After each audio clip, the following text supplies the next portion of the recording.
देश बनाता कौन है? जनता। लोकतंत्र में सबसे मौन कौन है? जनता। हर सरकार का मालिक कौन है? जनता। फिर भी सबसे बेचारा कौन है? जनता।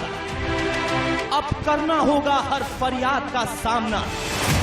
इंडिया न्यूज लड़ेगा जनता का मुकदमा। नमस्कार दोस्तों, नमस्कार। मैं बहुत ध्यान से राहुल गांधी जी की स्पीच सुन रहा था दोस्तों। जैसे ही राहुल जी ने बोलना शुरू किया और कहा कि देश में दो हिंदुस्तान है, मुझे वीरदास की Hindu phobic speech Kennedy centre के अंदर याद आ गई, जिसमें उन्होंने टू इंडियाज की बात करी थी और फिर देश की जनता वीरदास के खिलाफ खड़ी हुई थी। दोस्तों, मैं एक और बात कहना चाहता हूं। फिर मैं उस स्पीच को आगे सुनते रहा। उस स्पीच को मैंने और आगे सुना तो मैंने देखा कि राहुल गांधी जी ने एक और बड़ी बात कर दी। उन्होंने ये कहा कि गृह मंत्री अमित शाह के घर पर उनको कोई एक मणिपुर के एमपी ने बताया कि वो गृह मंत्री अमित शाह के घर पे गए थे और उनको बाहर जूते उतारने के लिए कह दिया था। और अमित शाह जी घर के अंदर राहुल जी के हिसाब से, जो उनको मणिपुर के मेंबर ऑफ पार्लियामेंट ने बताया, अमित शाह जी घर के अंदर चप्पल पहन रहे। अरे राहुल जी, आप ये क्लेम कर रहे हैं कि ये भारतीय संस्कृति का अपमान है। LOL। राहुल जी, सनातन संस्कृति में 3000 सालों से कोई भी जब घर के बाहर से अंदर आता है या घर के बाहर से कोई बाहर वाले व्यक्ति मिलने आता है तो उसको कहा जाता है कि अपने जूते चप्पल बाहर उतारिए। ये तो हमारे पूर्वज कब से कहा करते थे, हमारे घर पे हर घर पे चलता है। जब हम मंदिरों में अंदर जाते हैं, पूजा करने अंदर जाते हैं, तब भी कहा जाता है कि जूते चप्पल बाहर उतारो। जब मैं खुद अपने घर के अंदर एंटर करता हूं तो बाहर के जूतों को हाथ में लेता हूं, साइड में रखता हूं और घर की चप्पल को पहनता हूं। इतनी छोटी सी बात को अगर आप समझ नहीं पा रहे हैं और कह रहे हैं कि हमारी देश की संस्कृति का अपमान है और ये यूनियन ऑफ स्टेट्स का अपमान है, तो फिर मैं क्या कहूं। तो आपको ही सोचना चाहिए कि समझ हिंदुस्तान की संस्कृति की आपको है कि तभी शायद से आपको हिंदू और हिंदुत्व में फर्क नहीं समझ में आ रहा था इतने समय से। और राहुल जी, असली अपमान वो था जब आपसे आपकी पार्टी के एक समय के कद्दावर नेता, जो इस वक्त असम के मुख्यमंत्री हैं, हिमंता बिस्वा शर्मा मिलने आए थे, तो आप अपने डॉगी पिड्डी के साथ खेल रहे थे और वही बिस्किट आप उनको ऑफर कर रहे थे। ये असली अपमान। दोस्तों, ये राहुल गांधी जी का चप्पल लॉजिक, क्या सच में कुछ इसके अंदर सब्सटेंस है या ये उनकी नासमझ सी दिखा रहा है हमारी देश की संस्कृति के प्रति। और इसीलिए देश की जनता का आरोप है कि राहुल गांधी जी ने गृह मंत्री अमित शाह के खिलाफ अपने चप्पल लॉजिक वाले हमले से खुद के पैर पे कुल्हाड़ी तो नहीं मारी। और इसीलिए मेरी दलील, जो करोड़ों सनातनी देशवासियों की दलील है, कि क्या राहुल गांधी जी के मन में भारतीय संस्कृति के समझ या सम्मान है कि नहीं है। जरा चप्पल लॉजिक को जरा आप सुनिए और देखिए पीयूष गोयल जी ने किस तरीके से इसको काउंटर किया और फिर इस पे मैं डिबेट करूंगा। Leader, I'm not going to name, came to me from Manipur and he was very agitated. I spoke to him. I said, why are you agitated, my brother?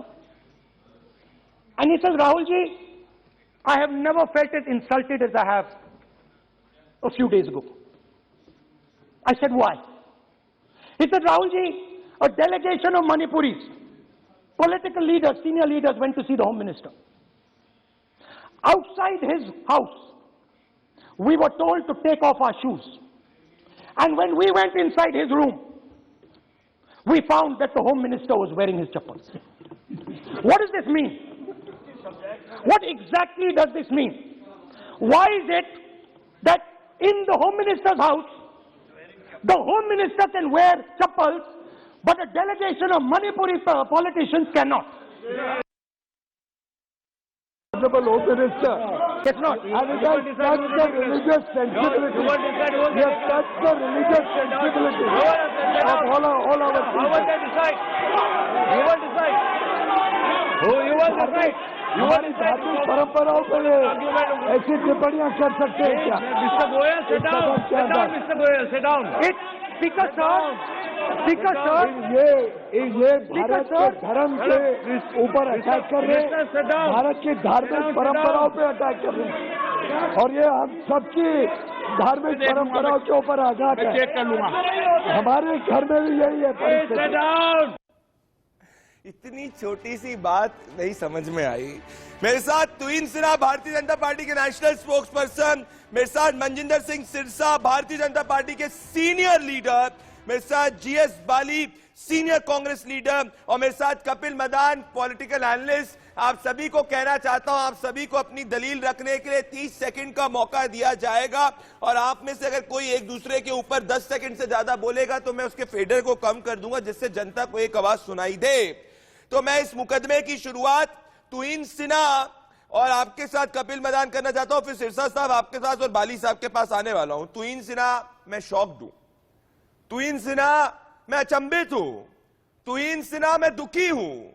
तुहिन सिन्हा, मेरे पास शब्द नहीं है कि ये तो बच्चा बच्चा देश का जानता है कि कोई जब बाहर का व्यक्ति आता है उसको बाहर के जूते कहा जाता है कि बाहर रखो, और घर का व्यक्ति घर की स्लीपर्स को पहनता है। इतनी इसी समझ नहीं आई।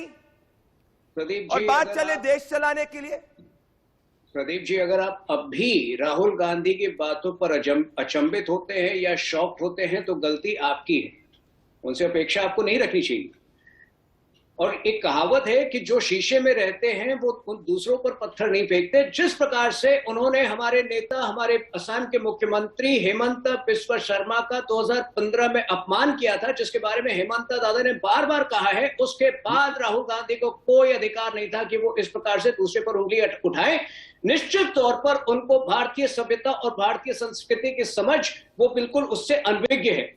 देखिए, मैं डिबेट को छोटा नहीं करना चाहता। उन्होंने और 2-3 बड़े आरोप लगाए हैं जिसका मैं जवाब देना चाहता हूं। उन्होंने कहा कि मोदी जी ने पाकिस्तान और चाइना को करीब लाया है। अरे, नेहरू जी ने सक्षम वैली जब पाकिस्तान ने चाइना को दिया था तो नेहरू जी कुछ नहीं कर पाए थे, क्योंकि हम 62 की हार से ग्रस्त थे। तो कम से कम वो अपने फेलियर्स का, अपनी लेगेसी के जो फेलियर्स हैं वो तो हम पर ना डाले। चप्पल की बात तो चलिए, वो जो है छोटी बातें, वो इस प्रकार की बातों के आदी हो चुके हैं।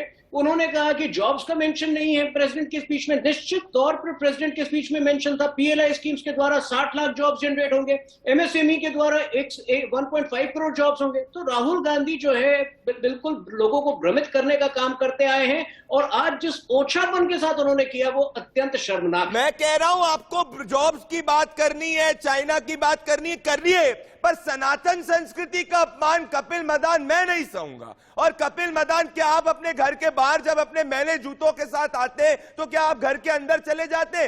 क्या आप जब कभी किसी से मिलने जाते तो बाहर के जूते लेकर, जो मैले जूते, गंदे जूते, उसको लेके अंदर आते? क्या घर का व्यक्ति चप्पल नहीं पहनता है? आप चले देश के 130 करोड़ देशवासियों पर रूल करने, और आपको इतना नहीं पता कि हिंदुस्तान की संस्कृति घर घर में क्या है? प्रदीप जी, मैं आपको ना कुछ बातें बताना चाहूंगा यहाँ। पहले मैं तुहीन को रिस्पॉन्ड करना चाहता हूँ। तुहीन ने एक हेमंत बिस्वा शर्मा जी के एक इंसिडेंट के बारे में बात करी, जो हेमंत बिस्वा शर्मा कांग्रेस को छोड़ने के बाद बोलते हैं। तो मेरा सिर्फ ये सवाल तुहीन से है, अगर तो ये वाकया सच है तो हेमंत बिस्वा शर्मा ने जब ये वाकया हुआ तब ये बात क्यों नहीं छोड़ी, तब इस बारे में बात क्यों नहीं करी? आज वो तुहिन जी उनको बोलने दीजिए। मैंने आपको रिस्पॉन्ड नहीं किया, मैंने आपको इंटरप्ट नहीं किया। मेरे को पेशेंस दिखाएं और अपनी टर्न पे प्लीज आप बोले। मैंने आपको इंटरप्ट नहीं किया, ठीक है? एक ये चीज हम एक ये ट्रेंड देख रहे हैं कि जो भी कांग्रेस या किसी और अन्य पार्टी छोड़ के बीजेपी में जाता है, वो तो गंगा नहाई डुबकी, और वो तो आप उसको ऐसे पावन पवित्र की तरह दिखाते हैं जैसे कि कुछ है नहीं। और अगर कोई बंदा बीजेपी छोड़ के दूसरी पार्टियों में आता है तो उससे खराब नेता, उससे बर्बाद नेता, उसको तो आप ये भी जाके बोल देते हैं कि जी ये कूड़ा है, कचरा है, इस तरीके की बकवासबाजी करते हैं। तो मैं एक ये जो दोहरा मापदंड बीजेपी अपनाती है और जो बीजेपी के प्रवक्ता अपनाते हैं, मैं इस बारे में ये जग जाहिर है। इसमें जग जाहिर ये भी है कपिल मदान जी कि आपने राहुल गांधी जी की मेरे जो सवाल का जवाब नहीं दिया और आपने डाइवर्ट करने की कोशिश करी। मैं जीएस सिरसा साहब और जीएस बाली जी के पास आना चाहता हूं। कपिल मदान जी, आपने अपने फर्स्ट इनिशियल पॉइंट को रखा। देखिए सिरसा साहब, parliament is not a joke, let's understand this, parliament is not a joke. आप सडनली वीरदास वाली चीज से इंस्पिरेशन लेते हैं, आप जॉब्स की बात करते हैं, आप कहते हैं कि प्रधानमंत्री नरेंद्र मोदी ने चाइना और पाकिस्तान को एक कर दिया, वो शहंशाह है, एम्परर है, किसी की बात नहीं सुनते, इतने सारे वोट, और सडनली चप्पल।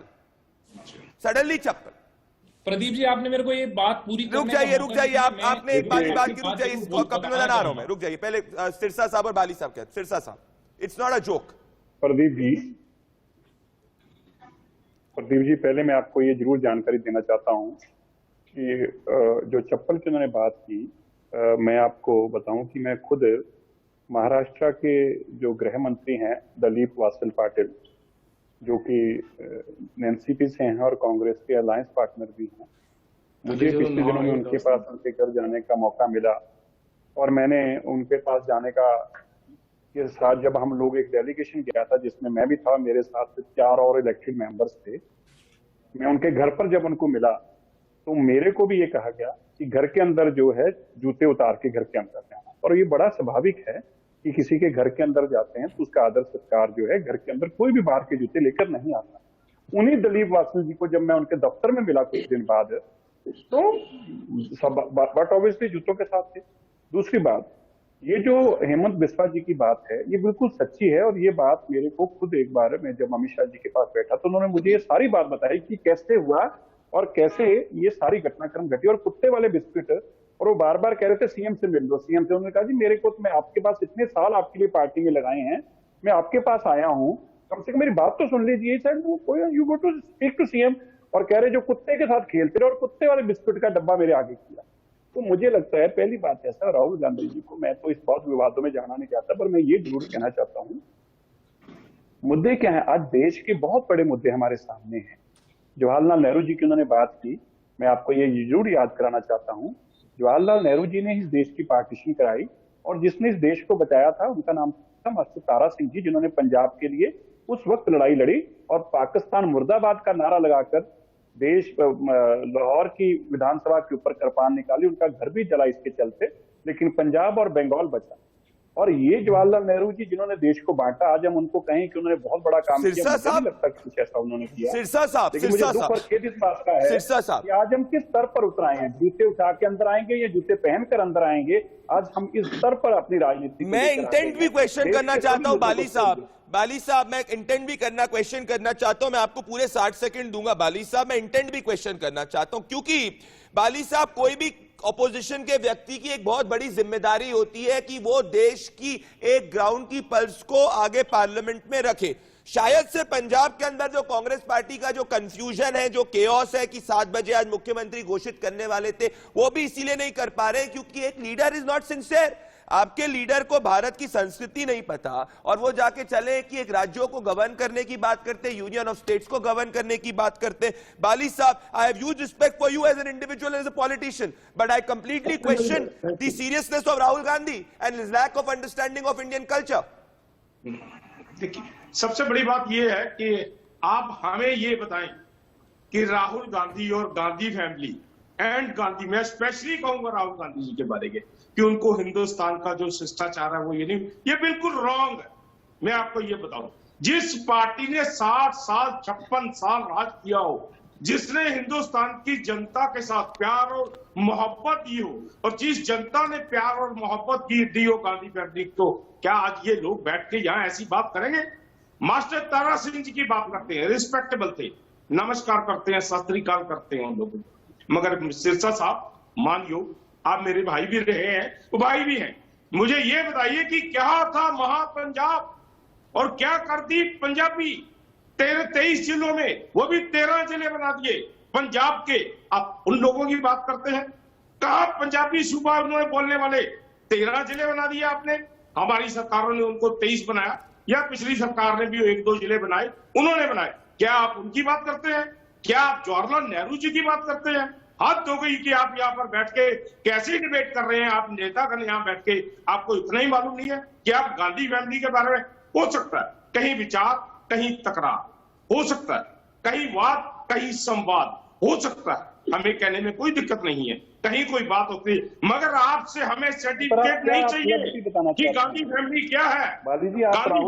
सर्टिफिकेट किसी को नहीं देने की जरूरत है, पर अगर किसी एक फैमिली की बपौती ना कभी देश हुआ था ना है, और जिन्होंने इस देश के अंदर रूल किया, वो उनके लिए एक बात बताना चाहता हूं, इट्स नॉट अ मैटर कि उनने इस देश पे एहसान किया है, it's a matter of service.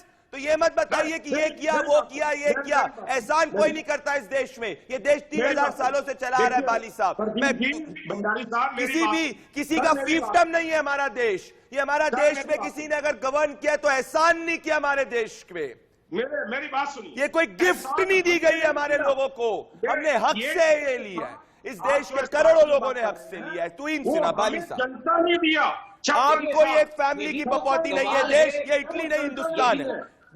यही तो कमाल है कि वर्तमान आऊंगा आपके पास, दोनों के पास। तुइन सिन्हा और कपिल मदान, तुइन सिन्हा और कपिल मदान, तुइन सिन्हा, ये सोच की मुझे दिक्कत है, और इसीलिए मैं कह रहा हूं कि ये it's not a one of incident. 2 दिन पहले वो कहते हैं कि हमारे देश के पुरुष जो है हमारी महिलाओं की इज्जत नहीं करते, जाके ऑस्ट्रेलिया के बारे में दूसरी जगह की बात नहीं करते। जो जर्नलाइजेशन है हमारी संस्कृति का, I have issues with this. Pradeep ji, यही तो आश्चर्य करने वाली बात है कि कांग्रेस को जब आप आईना दिखाते हैं, वो कहते हैं कि हम तो 60-70 साल रूल किए। अरे ये सेंस ऑफ एंटाइटलमेंट आप छोड़िए। पिछले 7 साल में आप एक रीजनल पार्टी की तरह सिमट कर रह गए, और उसका कारण है आपकी सोच।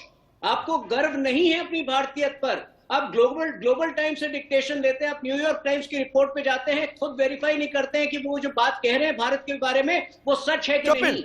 यही कारण है कि आप एक रीजनल पार्टी की तरह हो गए। ममता बनर्जी आप पर हंसती हैं, शरद पवार आप पर टिप्पणी करते हैं कि ये आप तो पुराने जमाने के जमींदार की तरह हैं, लेकिन आपने निरीक्षण नहीं करना चाहते।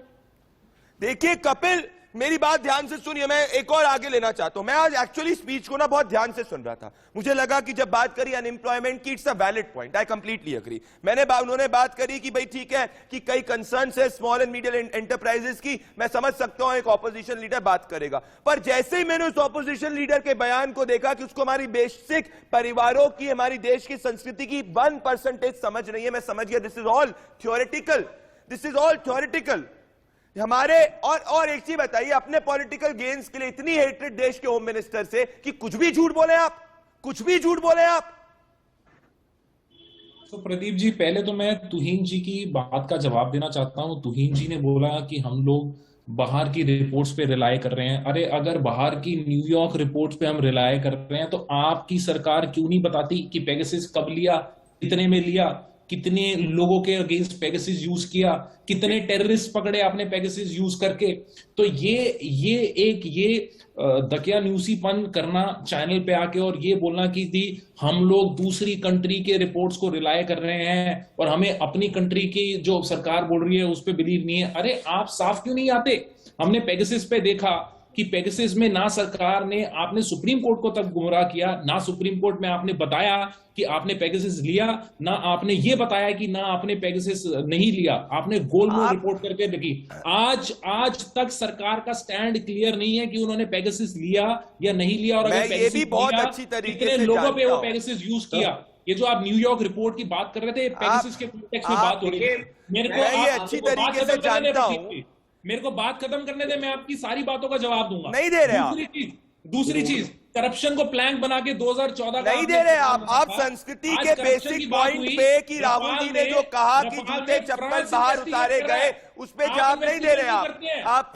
मैं अमित शाह जी के, राहुल गांधी जी के, अमित शाह जी के हेट को समझ सकता हूं, और मैं मरजिंदर सिंह सिरसा जी इस बात को बहुत अच्छी तरीके से जानता हूं। सिरसा जी ये जानता हूं कि किस तरीके से जज लोया के केस के अंदर सिरसा जी और फिर बाली जी आएंगे। मेरी बात सुनिए, आपने नहीं जवाब दिया। कपिल मदान, आपने नहीं जवाब दिया। जानकारी होने का अधिकार है, लोगों को यह भी जानकारी होने का अधिकार है कि क्या भारतीय संस्कृति के बारे में हमारे ऑपोजिशन के इतने सीनियर लीडर को, जो देश का प्रधानमंत्री बनना चाहते, क्या वो हमारी सनातन संस्कृति को समझते कि इंपोर्टेड संस्कृति को ही समझते? ये मैं कहना चाहता हूं, ये भी देश को जानने का अधिकार है। कपिल मदान, आप जानते होंगे जो मैं कह रहा हूं। और मैं अब सिरसा जी के पास आना चाहता हूं। सिरसा जी, देखिए, ये जो कंसिस्टेंसी जो है लाए करने के लिए मैं इसको क्वेश्चन करूंगा, और फिर बाली साहब आप इसको काउंटर कर सकते हैं। सिरसा जी जब बोलेंगे उसके बाद सबको मैं मौका दे रहा हूं। सिरसा जी, जज लोया केस के अंदर किस तरीके से झूठ फैलाया गया था, आपको याद है सिरसा जी?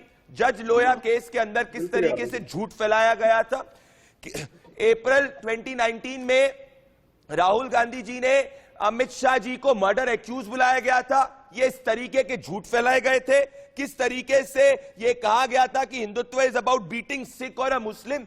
इस तरीके के डिविजन्स, झूठ कंसिस्टेंटली जो करे जा रहे हैं, मुझे इसका ऑपोजिशन है। सिरसा जी, बाली साहब आप इसके बाद रिपोर्ट करेंगे। सिरसा जी। भंडारी जी, पहले तो मैं, जो बाली जी ने अभी कहा कि हम चैलेंज ही नहीं कर सकते गांधी परिवार को और उनकी बातों को, देखिए गांधी परिवार की कोई कंट्रीब्यूशन नहीं है।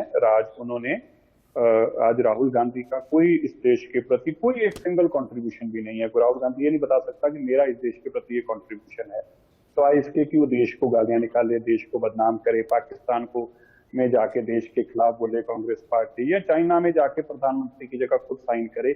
और वो केवल प्रधानमंत्री जी जो देश के 10 साल डॉक्टर मनमोहन सिंह एक सत्कारित प्रधानमंत्री रहे, उनके बिल को फाड़ कर फेंक दे, डब्बे में ये फेंक दिया मैंने, इस तरह से डॉक्टर मनमोहन सिंह जी को बेइज्जत करे। इसके अलावा राहुल गांधी का कोई कॉन्ट्रीब्यूशन नहीं है। हम सबको एक बात जरूर समझनी चाहिए, एक कंस्ट्रक्टिव ऑपोजिशन होती है जो बड़े अच्छे मुद्दे उठाती है, और हमें भी अच्छे लगते हैं कि सरकार के खिलाफ मुद्दे उठाए जा रहे हैं और मुद्दों के ऊपर सरकार को भी ध्यान आकर्षित किया जाता है। ये कंस्ट्रक्टिव ऑपोजिशन होना सरकार के लिए जरूरी भी है। कोई भी सरकार बिना कंस्ट्रक्टिव ऑपोजिशन के नहीं चल सकती। लेकिन हमें अफसोस इस बात का है, हमें देश के एक प्रधानमंत्री मिले जो सूझवान थे। हम चाहते हैं कि देश के अंदर ऑपोजिशन भी इसी तरह सूझवान हो, जो समझे और देश के मुद्दों को, देश को ये जाने कि आज देश के खिलाफ बोलने से विदेशों में हमारा नुकसान क्या होगा। देश के साथ खड़ा हुआ। आप देखिए, जो इंसान 54 साल 55 साल, उन्होंने कहा कितने साल मुझे नहीं पता कितने साल राज किए, लेकिन हम तो अब तक गांधी का नाम सुनते हैं, राज उन्होंने किया। जो आदमी इतने साल राज करने के बाद भी जब पाकिस्तान के ऊपर अटैक हो तो वो पाकिस्तान की भाषा बोले, मुझे जी सबूत चाहिए कि आपने अटैक किया। यार इससे बड़ी, मैं बाली साहब एक और बात पूछना चाहता हूं। सिरसा जी, बाली जी इसका रिस्पॉन्स करेंगे। कपिल जी, बाली जी को बोलने दीजिए, आप अपनी बारी में बोले थे। देखिए बाली जी, ये देश का संविधान है, ये कहता है भारत का संविधान, मैं इसके आधार पर डिबेट करता हूं, ये नहीं कहता किसी परिवार का संविधान। जब इस कॉन्स्टिट्यूएंट असेंबली ने संविधान को लिखा था, इसके अंदर जवाहरलाल नेहरू के अलावा जितने सारे लोग थे उनमें से कोई भी कोई परिवार का सदस्य नहीं था सर। तो ये मत कहिए कि परिवार ने कुछ कर दिया, ये कर दिया, ग्रेटफुल होना चाहिए, हाथ जोड़ने चाहिए। नहीं, हम सबको एक एक कण अपने देश को देने के लिए ना हम सब इंतजार करते हैं। तो ये लॉजिक नहीं है कि कोई परिवार ने कुछ सालों पहले किया तो उसी की बात करते रहे। बाली साहब, देखिए सबसे बड़ी बात प्रदीप साहब ये है कि जो ये बात कर रहे हैं सिरसा जी, मैं इनकी बात का जवाब दे देता हूं आपको। ये कहते हैं एक भी, मैं कहता हूं जिस पार्टी में आ गए उनका 7 साल से पहले का रिकॉर्ड बता दीजिए, उन्होंने देश के लिए क्या किया। आप बीजेपी के प्रवक्ता हैं, एक दूसरे भी बीजेपी के प्रवक्ता बैठे हैं, 2 प्रवक्ता बीजेपी के बैठ के ये साबित करना चाह रहे हैं हमारी पार्टी को। आप ये बताइए 56 साल जो मैंने कहा लोगों ने दिए, लोगों ने वोट दिया, आप 7 काम गिना दीजिए 7 साल के। सिस्टर जी मैं मान जाऊंगा आपको, और बीजेपी पार्टी ने हिंदुस्तान के लिए क्या किया मैं मान जाऊंगा। उन्होंने दादी भी जो है कुर्बान की और फादर भी कुर्बान हुए, उन पार्टी का तो बहुत बड़ा देन है। आप कैसे कह सकते नहीं है, फिर लोग उनको मानते हैं। सबसे बड़ी बात ये है, हमने 56 साल राज किया, आपने 10 साल में आप आए, 5 साल पहले 5 साल ये, आप 10 काम गिना दीजिए हमें, मैं 7 काम गिना दीजिए 10 सेकंड। पहली बात तो अगर इन्होंने क्वेश्चन उठाया उसका जवाब दूंगा ना इनको, दीजिए दीजिए बोलिए। हमें तो लोगों ने दिए 56 साल, हम कब कहे। दूसरी बात, इन्होंने कहा कि राहुल गांधी जी ने कुछ नहीं किया, उनका कोई रोल नहीं है। अरे भैया अगर मैं फिर इस पे आ जाऊं, अब मुझे कहना नहीं चाहिए जिस पार्टी में ये पहले थे, सुखबीर सिंह बादल जी की क्या देन है मुझे बताइए, क्या देन है उनकी पंजाब में।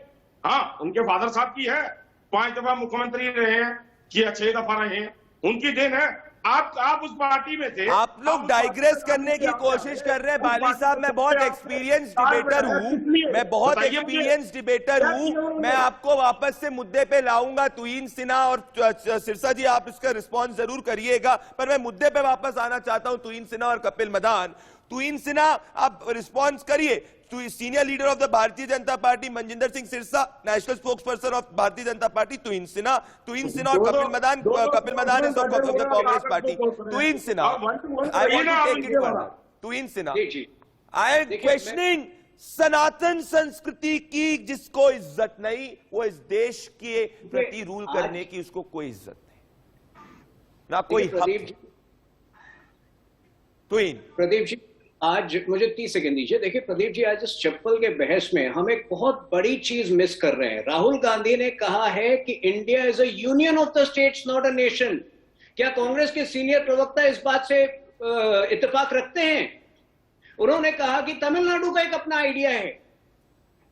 जो जिस प्रकार की वो इररिस्पॉन्सिबल बातें आज उन्होंने कही है, मैं ये सही है कि उन्होंने भारतीय संस्कृति का अपमान किया, लेकिन जो बड़ी त्रुटियां और गलतियां आज उनके स्पीच में थी, उसको अगर हम जाने दें या उसको इग्नोर कर दें तो वो भारत के भविष्य के लिए अच्छा नहीं होगा, अगर ऑपोजिशन लीडर को प्रियम्बल की समझ नहीं है। अपोलोजाइज करिए इसके लिए Kapil Madan. Are you apologising? ये भी एक आपको ले जाता हूं। India is a union of state.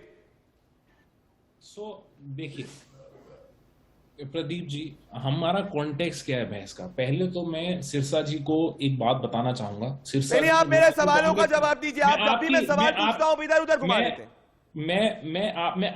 मैं आपकी भी बात का जवाब करता हूं। आप कॉन्स्टिट्यूशन पढ़ लें। पहली चीज, ये बात कॉन्स्टिट्यूशन से ही आती है कि India is a union of states. And I mean, what is wrong in that? I don't know from where Tuhin is reading. But why are you differentiating between the idea of Tamil Nadu and the idea of India?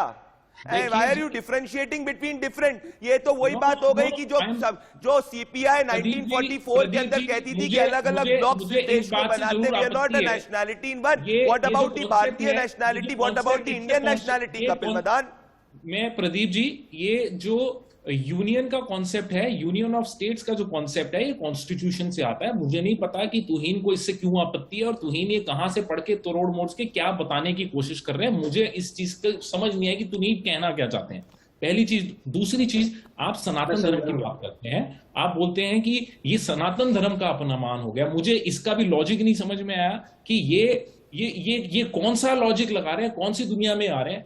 हर एक घर की, हर एक धर्म की practice अलग होती है। ना हिंदू घर भले हो गए, कोई भी घर हो गए, मैंने तो नहीं देखा। ना और आपके पॉलिटिकल कंपल्शन की आपको कहने के लिए विवश नहीं अलाउ कर रहे। नहीं, फैक्चुअली इनएक्यूरेट है आप, फैक्चुअली इनएक्यूरेट है। कोई भी इस देश के घर में मंदिर के सामने जूते पहनकर कोई पूजा नहीं करता और घर के बाहर जनरली उतारे जाते हैं। मैं आपसे इस पर रिस्पॉन्स लूंगा, आप बने रहे दोस्तों। पर इस वक्त देश की जनता इस पर रिएक्ट कर रही है हिंदुस्तान के सोशल मीडिया प्लेटफॉर्म पे, और देखते हैं जरा एक बार और तुरंत वापस लौट रहे हैं।